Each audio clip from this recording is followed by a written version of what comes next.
안녕하세요. 오늘 어떠셨나요? 코스피 시장은 괜찮았는데 신규로는 먹거리가 많지 않았고 코스닥은 오늘도 좋지 않았죠. 구독, 좋아요, 알림 설정을 잘 해놓으시면 마법 같은 행운이 찾아올 수도 있습니다. 저는 오늘 신규로 4종목 매매 대응을 했는데요. 이 중에서 뭘 말씀드릴까 하다가 일부러 이 시어스 테크놀로지를 설명드릴게요. 인공지능 알고리즘과 웨어러블 의료기기를 만드는 회사인데 기술 특례로 어제 이렇게 코스닥에 상장을 했죠. 제가 멤버십 가족분들께는 상장 전날 종목을 자세하게 소개해 드리는데 이 종목이 공모가가 17,000원인데 어제 시가가 100%가 넘는 34,450원에서 시작을 했어요. 이게 만원짜리 주식이면 갑자기 2만원이 되어서 시작하는 거고 5만원짜리 주식이었다면 10만원에서 시작을 하는 거고 만약 이게 10만원짜리 주식이었다면 20만원에서 시작을 하는 거니까 갑자기 너무 비싸진 거죠. 그럼 일단 사지 말아야 되는 거예요. 물론 종목의 특성, 업황에 따라 다르기는 하지만 저는 신규 상장주라는 프리미엄은 30%에서 50% 정도 인정해 준다는 기준을 가지고 있어요. 그러니까 이 종목이 어제 23,000원이나 25,000원 정도의 구간에서 지켜주는 자리가 보이면 매매하려고 했는데 이렇게 100% 넘게 시작해서 하루 종일 흘러내리니까 기술적으로 잠깐 매매하고 말았어요.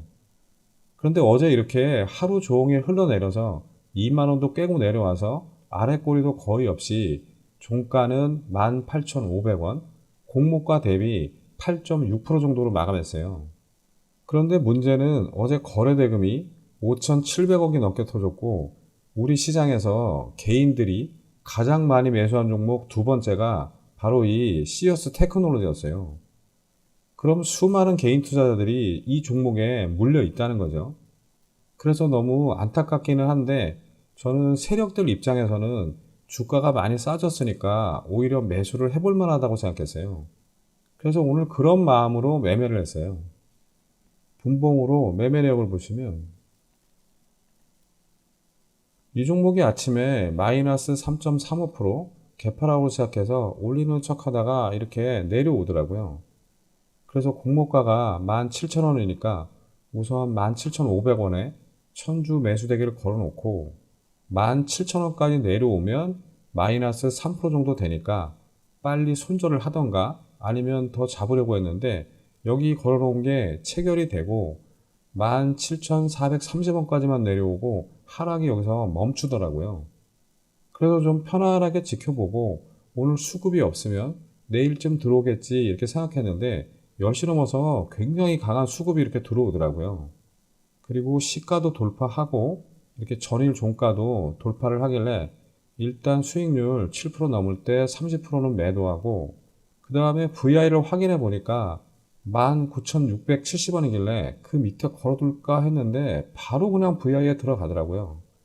그래서 아예 19,750원에 50% 미리 매도 대기를 걸어두었는데 여기서 잘 체결이 되었고요. 이게 그래도 수익률이 12%가 넘는 거였어요. 그 다음에 19,910원 7.62%까지 올렸는데 이게 아침에 저점에서는 14% 정도 올린 거거든요. 그런데 역시 이렇게 매도 물량들이 좀 나오길래 물량이 얼마 되지도 않지만 7% 이상 구간에서 매도하고 싶어서 나머지는 여기서 전량 매도 처리했어요.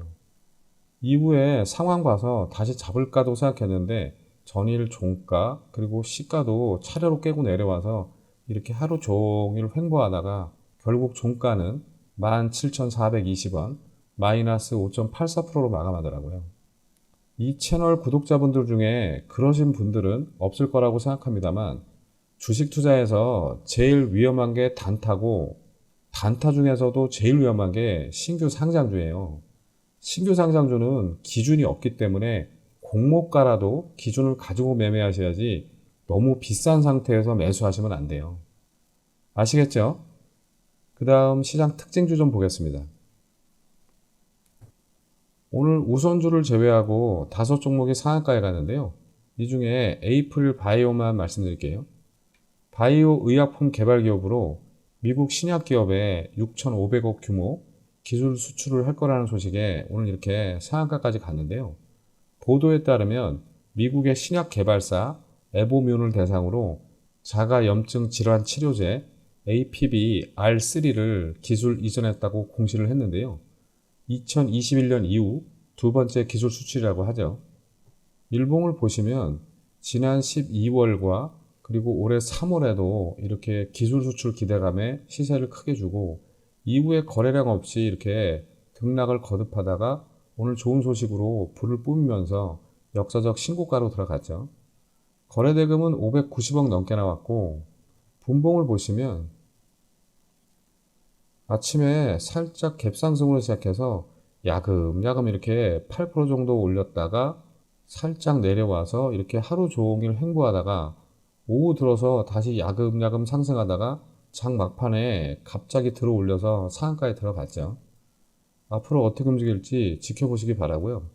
그 다음 우리 시장 좀 잠깐 보겠습니다. 미 증시가 휴장인 가운데 우리 시장은 또 희비가 엇갈렸죠. 코스피는 갭상승으로 시작해서 외국인과 기관의 동반 매수세에 또다시 신고가를 경신하면서 2807포인트로 마감했고 코스닥은 갭상승으로 출발은 좋았지만 외국인과 기관의 동반 매도세에 857포인트로 마감했죠. 오늘 마지막으로 드리고 싶은 말씀은 제가 수도 없이 강조해 드렸지만 주식 투자는 많은 공부와 다양한 경험을 쌓아가면서 자신만의 기준을 만들어가는 게임이에요. 그런 기준이 없이 매매를 하면 10년이 되어도 그건 초보고요. 1년이 되어도 본인의 기준을 잘 만들었다면 그런 사람들은 프로라고 할 수 있어요. 아시겠죠? 자, 그럼 오늘은 여기까지 하고 나는 기준이 있는 사람인지 없는 사람인지 다시 한번 고민해 보실 분들만 다음 영상에서 뵙겠습니다. 감사합니다.